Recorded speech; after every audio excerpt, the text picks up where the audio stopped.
आपको थंबनेल देख के पता तो चल ही गया होगा कि आज हम इस वीडियो में बनाने जा रहे हैं भरवा करेला। कई लोग भरवा करेला पसंद नहीं करते, और बल्कि जा मैं ये कहूँ कि कई लोग करेला खाना पसंद नहीं करते क्योंकि उनको जो करेला है वो कड़वा लगता है। मुझे भी ऐसा ही था, मैं करेला कभी भी खाना पसंद नहीं करती थी क्योंकि मुझे हमेशा करेला कड़वा लगता था। अब मैं आपके साथ ऐसी रेसिपी शेयर करने जा रही हूँ कि जिससे आपके करेले ना तो कड़वे बनेंगे बल्कि बहुत ही अच्छे बनेंगे और आपका हर बार मन करेगा करेले बना के खाने का। तो चलिए अब बनाना शुरू करते हैं। सबसे पहले मैंने यहाँ पे करेले लिए हैं जिनको मैंने अच्छे से धो के साफ कर लिया है। अब हम इनकी साइड्स जो हैं वो निकाल के इनको अच्छे से छील लेंगे।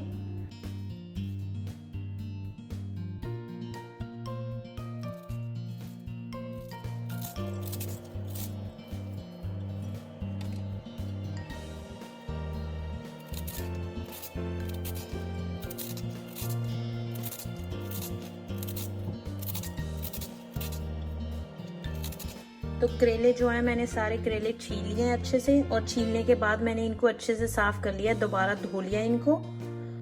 उसके बाद मैंने इनके ऊपर लगाया थोड़ा सा नमक, बस थोड़ा सा स्प्रिंकल कर दिया है नमक को। अगर आपके पास टाइम है तो आप इसको नमक लगा के थोड़ी देर छोड़ दो, 15 से 20 मिनट एनफ है। तो उससे क्या होता है, अगर जब हम इसको नमक लगा के थोड़ी देर के लिए छोड़ देते हैं, उससे क्या होता है कि जो इसका कड़वापन है वो निकल जाता है।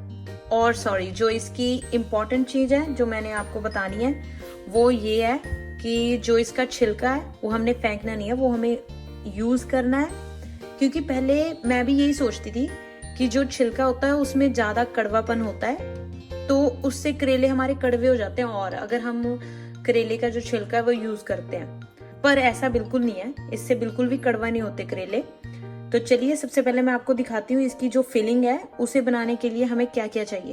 तो करेले की फिलिंग बनाने के लिए मैंने यहाँ पे लिया है 2 प्याज है मीडियम साइज के, जिसको मैंने अच्छे से चॉप करा है। आप देख सकते हो मैंने इसकी बिल्कुल प्यूरी नहीं बनाई है, इसको मैंने अच्छे से ऐसे बारीक बारीक चॉप करा है, क्योंकि प्यूरी से जो है उसका टेस्ट अच्छा नहीं आता ज़्यादा करेले की फिलिंग में। इसलिए मैं इसको हमेशा चॉप करती हूँ जब करेले की फिलिंग करनी होती है। और यहाँ पे मैंने बिल्कुल बारीक बारीक टमाटर है जिसको चॉप कर लिया है। ये है हमारा गार्लिक जिसको मैंने अच्छे से ये भी चॉप किया है, मैंने इसको मैश कर लिया हल्का सा दबा के ऊपर से। और ये है हमारा जिंजर, इसको भी मैंने मैश करा है। बिल्कुल मतलब पेस्ट नहीं बनाना है, ऐसे ही मतलब ये है तो पेस्ट जैसे, पर ये पूरा पेस्ट नहीं है। इसको मैंने अच्छे से मैश किया है। और ये मैंने यहाँ पे ली है फाइनली चॉप्ड 4 से 5 हरी मिर्ची। सबसे पहले मैंने पैन को यहाँ पे गर्म होने के लिए रख दिया था। अब मैं इसमें ऐड करूंगी ऑयल।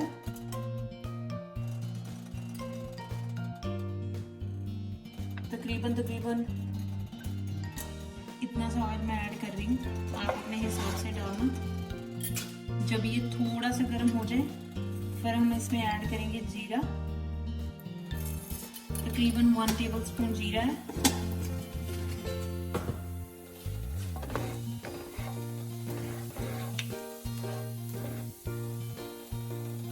जब ये थोड़ा सा भुन जाए उसके बाद मैं इसमें ऐड कर रही हूँ हमारा जिंजर एंड गार्लिक।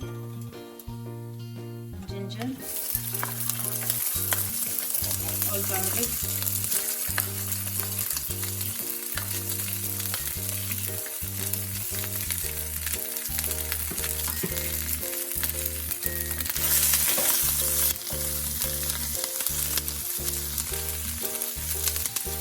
जब ये थोड़ा सा भुन जाए अब हम इसमें ऐड करेंगे हमारे अनियन।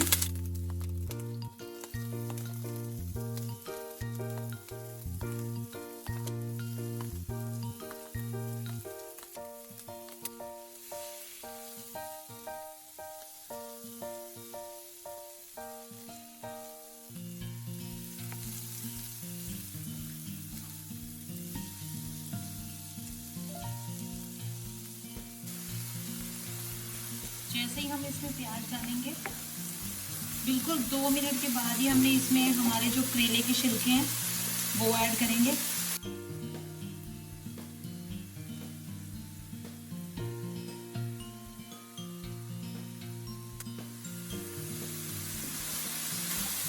करेले के छिलके को हमने अच्छे से भूनना है ताकि इसमें से कड़वापन निकल जाए। जैसे ये थोड़ा सा पक जाएगा उसके बाद हम इसमें टमाटर ऐड करेंगे।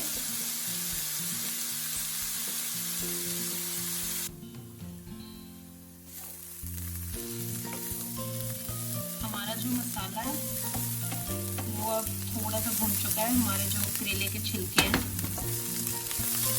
अब हम इसमें टमाटोज ऐड करेंगे।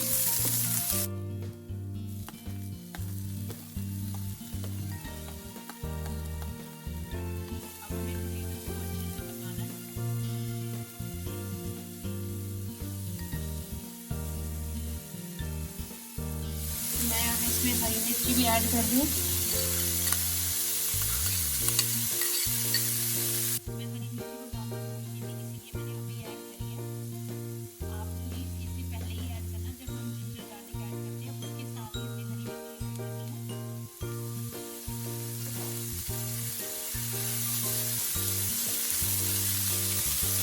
अब इसको अच्छे से थोड़ा सा और भूनना है। और यहाँ पे मैंने ली है एक कढ़ाई जिसमें मैंने डाला है थोड़ा सा ऑयल और जिसको मैंने गर्म होने के लिए रख दिया है। मैंने अब वेट करनी है जब तक हमारा ऑयल अच्छे से गर्म नहीं हो जाता। मैं क्या करती हूँ कि करेले उसमें स्टफिंग करने के बाद नहीं भूनती, मैं हमेशा करेले को पहले फ्राई करती हूँ। सबसे पहले जब मेरा ऑयल रेडी हो जाएगा, मतलब पूरा गर्म हो जाएगा, इसमें से अच्छे से धुआं निकलना चाहिए, फिर मैं अपने जो करेले हैं उनको इसमें फ्राई करूँगी।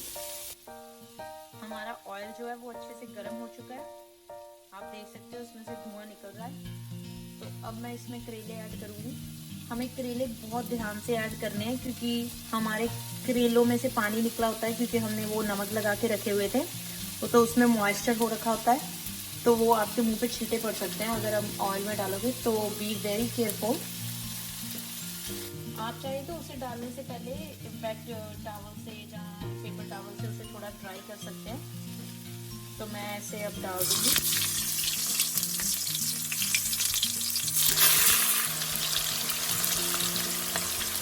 तो ऐसे करके हम सारे करेले इसमें ऐड कर देंगे। अब हमने इसको अच्छे से ब्राउन कलर होने तक पकाना है, अच्छे से इसको फ्राई करना है। उसके बाद हम इसे निकाल लेंगे और निकालने के बाद हम इसमें भरेंगे हमारी जो स्टफिंग हमने रेडी कर रहे हैं। और जब तक हमारे करेले हो रहे हैं रेडी, हम अपनी फिलिंग को चेक कर लेते हैं। और फिलिंग भी हमारी ऑलमोस्ट रेडी हो चुकी है, कलर बिल्कुल चेंज हो चुका है और जो करेले के छिलके थे वो भी अच्छे से भुन गए हैं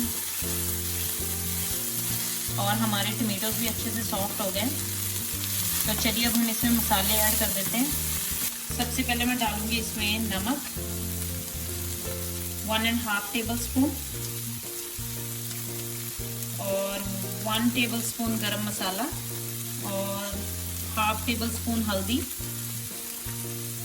और हम डालेंगे इसमें 1 टेबलस्पून रेड चिली पाउडर और ये मैं डाल रही हूँ इसमें आमचूर पाउडर। इससे बहुत टैंगी और खट्टा सा टेस्ट आता है और ये हमेशा करेले की स्टफिंग में बहुत अच्छा लगता है। और ये मैंने लिया है यहाँ पे तकरीबन 2 टेबलस्पून नींबू का रस।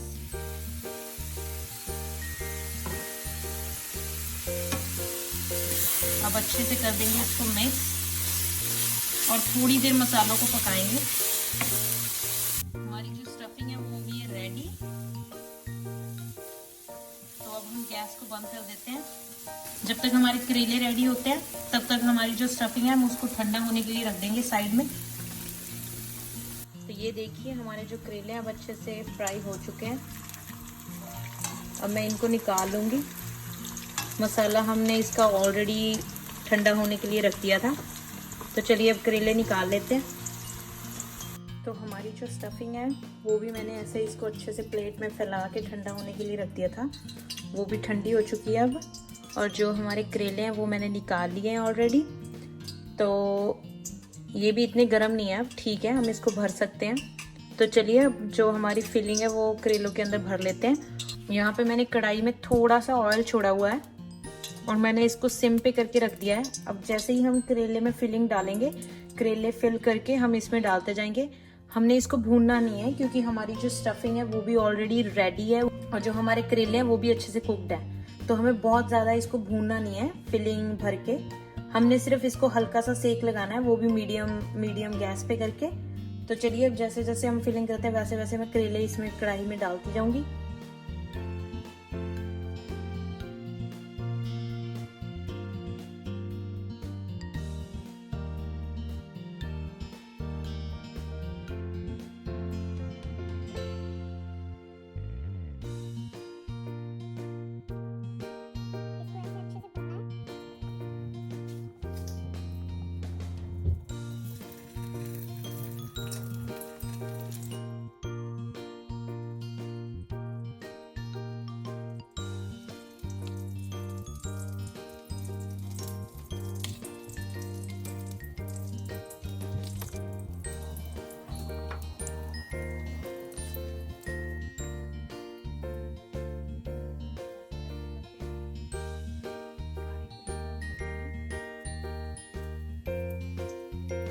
इनको आप चाहे तो साथ ही साथ, जैसे मैंने पहले बोला, साथ ही साथ डाल सकते हो कढ़ाई में। चाहे आपका दिल है चाहे बाद में भी डाल दो, एक साथ डाल दो सारे करेले।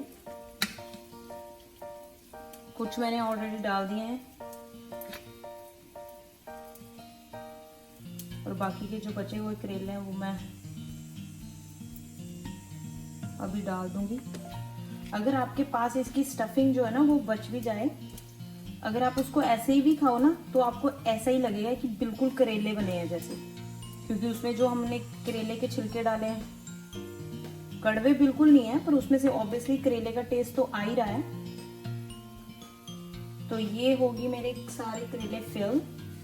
बस ऐसे ही इसको ज्यादा वो नहीं करना, बस ऐसे ही रखना है, बस हल्का सा सेक ही लगाना। आप चाहे तो ढक के सेक लगा लो, आप चाहे तो ऐसे ही सेक लगा लो, और आंच बिल्कुल कम रखनी है। इसे तो क्या होगा कि वो जो धागा निकालने का झंझट है, पहले लगाना उसको, फिर उसको खाने से पहले निकालना, वो सारा झंझट आपको करना नहीं पड़ेगा। देख रहे हो करेले बिल्कुल वैसे ही लग रहे हैं जैसे हम वो धागा लगा के बनाते हैं। बस फर्क सिर्फ इतना है कि इसमें एक तो टाइम कम लगता है, ऊपर से ये उससे भी अच्छे बनते हैं। टाइम तो बिल्कुल ही कम लगता है क्योंकि जैसे हम साथ स्टफिंग बना रहे हैं, साथ ही साथ हमने करेले फ्राई कर लिए। जैसे स्टफिंग रेडी हुई वैसे ही हमारे करेले भी रेडी थे एट द सेम टाइम, तो हमने उसको फिल कर दिया। उसके बाद अब आप चाहे तो इसे अभी बंद भी कर सकते हो। मैं इसको 5 मिनट के लिए और सेक लगाऊंगी और उसके बाद हम गैस बंद कर देंगे। ओके, तो ये देखिए करेले हमारे हो गए रेडी और मैंने गैस को कर दिया बंद। तो ये बिल्कुल खाने के लिए रेडी है। तो चलिए अब मैं इसको निकाल लेती हूँ। तो ये मैंने हमारे करेले जो इस सर्विंग बाउल में निकाल लिए हैं और मैंने इसे 2 स्लाइसेस रेड अनियन के और थोड़ा सा यहाँ पे और थोड़ा सा हरे धनिया की पत्तियां लगा के मैंने इसे गार्निश करा है। अमेजिंग। तो प्लीज अगर आपको हमारी रेसिपी अच्छी लगे, इजी लगे इसको बनाना, तो प्लीज प्लीज प्लीज आप हमारे चैनल को सब्सक्राइब कीजिए, हमारी वीडियो को लाइक कीजिए, और अगर आप हमारे चैनल पर पहली बार आए हैं तो बेल आइकन दबाना मत भूलिएगा please. Thank you so much. So I will see you in next video.